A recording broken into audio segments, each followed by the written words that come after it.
Honestly, though, I think the real question is which one is in drag here? Which one is dressed to look or mock or comment on the way women dress? I think it's Marjorie Taylor Greene's the real one in drag. But I don't think people realize just how long of a history cross-dressing has got. I mean, it's about as old as Caesar salad dressing. For instance,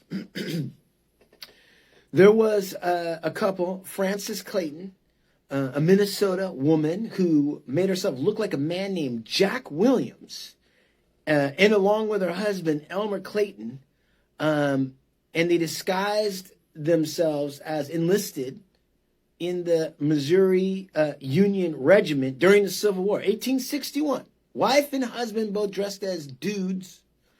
His wife even learned how to swear and drink. She was chewing tobacco.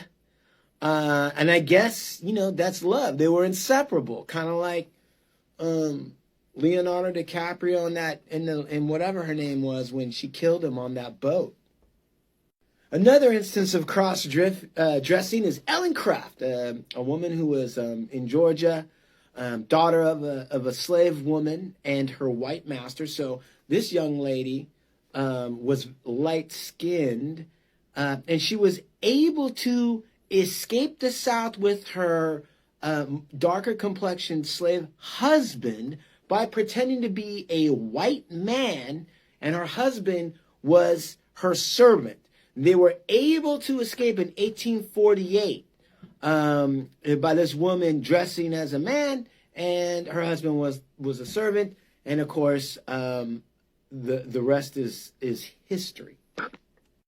Let us not forget Joan of Arc, who wore men's clothing while traveling and men's armor while in battle. Of course, that's not really that much of a secret, but that goes all the way back to the 15th century. Anyway, I thought that it would be good to point out that the conservative values of cross-dressing have been around for a very, very, very, very long time. If you go throughout history, you'll find lots of different people who dressed as a different gender for various reasons. And for whatever reason, these conservatives don't want to uphold that conservative value, which is odd to me, since this craziness is really actually quite recent, especially when you look at history in the long term. It's crazy.